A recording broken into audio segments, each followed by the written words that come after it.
Sabay-sabay natin alamin ang mga kaganapan na nangyayari sa ating bansa.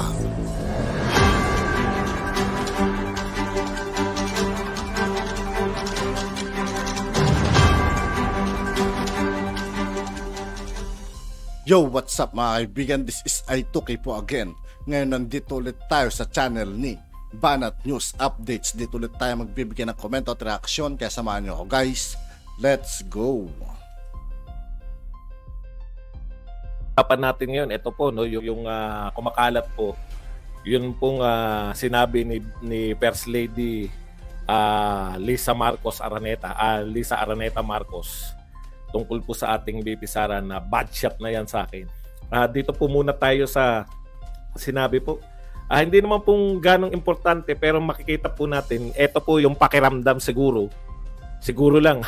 Kasi malamang ito po yung pakiramdam. Feeling nila sila pa po yung na-traidor.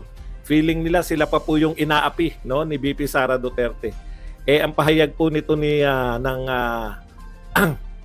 neto pong ni Lisa Araneta Marcos, First Lady ng Pilipinas, ay tinanong po siya ni Katunying kung kumusta sila, yung relasyon nila.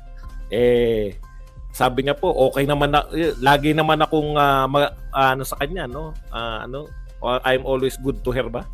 Tapos kung pwede pa sila magka-reconcile kasi sabi ni Katunying sa sinabi niyo po na she cross, meron na siyang parang tinanong po ni Katunying kung anong ibig sabihin, yung anong mangyayari sa relasyon nila, kumusta na yung relasyon.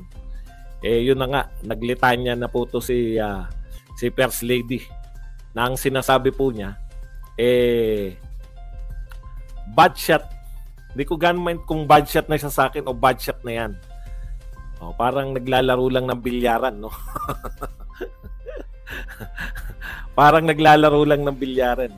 Ang mga sinabi pa po niya, no, ni First Lady, eto po, no, willing ipinagtatanggol siya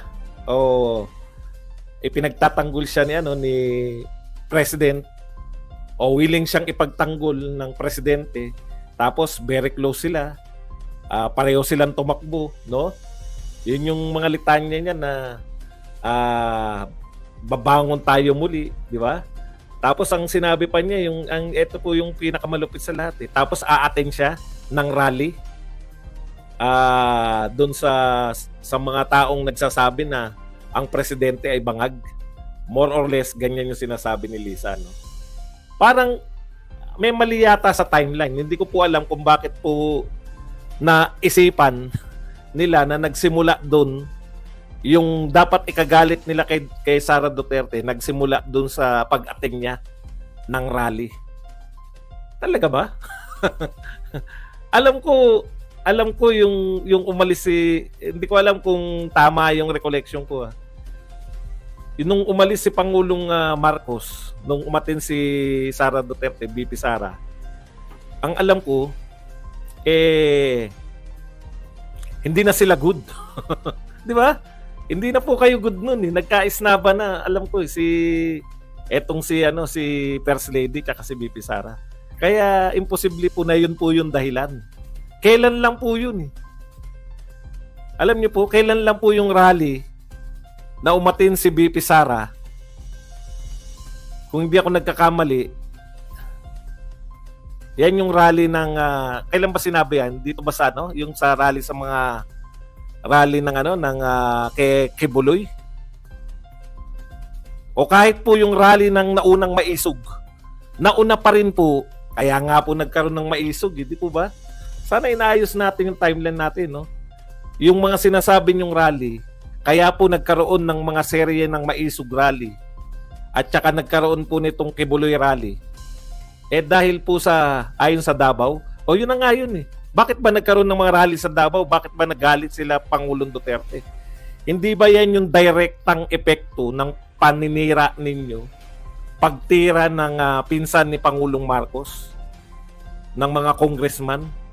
Tinira nila si Sara Duterte pinagtulong-tulungan nila si Sara Duterte sa confidential fund. Ni Haniho, wala po kami narinig kay President Marcos. Huwag po niyong baliktarin. Hindi po yung si Sara Duterte nagpasimula. Hindi, inaayos lang natin kahit wala kayong pakialam kay First Lady. Yan po yung pinanghahawakan nila na ang unang bumanat si Sara Duterte. Mali po. No?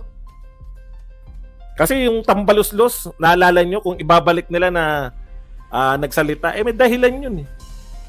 Tinanggal nyo sa pwesto si Gloria eh. Ganun po makipagkaibigan yung mga Duterte.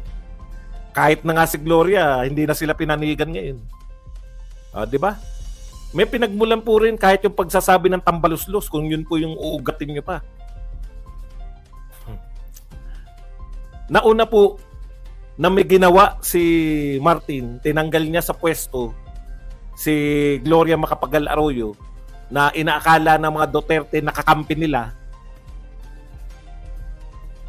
Kaya nagsabi ng tambaluslos to si Sara Duterte. Tapos, pagkatapos nung nagkabati pa eh. Naalala ko, sweet na sweet pa.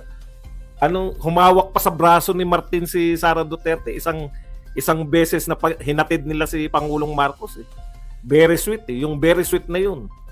No? Ilang araw lang binanatan na ng Congress si Sara Duterte sa confidential fund. Kaya hindi po nagmula kay Sara Duterte, no? Hindi po nagmula kay Sara Duterte na yung pagkakawatak-watak ng confidential yung pagkakawatak ng unity, hindi po galing yan. Masakit po yun. Dahil kami, pakiramdam po naming mga Duterte, trinaydor talaga si Sara. Dahil lang sa ambisyon ni Tambaluslos. Hindi nyo na po mabubura yun. Tapos tuloy-tuloy po yung atake. Tuloy-tuloy yung atake kay Sara Duterte. Natural yung ama papalag. Pati po yung mga tiyatya na yan. Yan po yan. Ang ugat po niyan, yung gusto ninyong manatili kayo sa kapanyarihan. No? Kasi bilang unit team, sa totoo lang naman, no? Bilang unit team, real talk po, ako, Vice President ako ngayon. Ini-expect po namin lahat, di ba? Ini-expect namin lahat na si Sara Duterte naman ang susuportahan nyo by 2028. Po siya, 1 taon po lang binabanatan nyo na si Sara Duterte dahil ang gusto nyong suportahan si Martin Romualdez. Yun po yun. Yun po yung simula nun, yung na-threaten kayo kay Sara Duterte. Kahit na anumang gawin nyo eh. Sara Duterte, popular noong presidente yung tatay niya. Sara Duterte, popular pa rin ngayon na hindi na presidente yung tatay niya. Sara Duterte ay popular ngayon na kahit si BBM ang presidente, mas popular pa si Sara Duterte higit ngayon kaysa kailan pa man. Magpakailanman, magpasawalang hanggan. Yan po yung kung yan po yung hinananakit nyo na umating siya sa rally. Natural, Davao issue yun eh. Pero umatin din siya sa rally nyo. Kung yun yung sinasabi nila, kung eto naman sinasabi, yung umatin kay Kibuloy, ganyan po makipagkaibigan yung mga Duterte. Bakit po umatin kay Kibuloy? Pinagtutulungan nyo si Kibuloy. May warrant o pare sa Senado. May warrant o pare sa Kongreso. Pwede nyo naman sampahan ng kaso agad. O ngayon, meron pa bang yung mga ginawa ninyo sa Senado, meron pa bang silbi yun? Wala nang silbi yun lahat. Tapos na. At yun nga po mga kaibigan, dito po nagtatapos ang ating reaction video. Muli ako po si I2K ng Sundalo ng Dunggalo. Maraming salamat sa patuloy na pagsuporta. Yeah, peace out.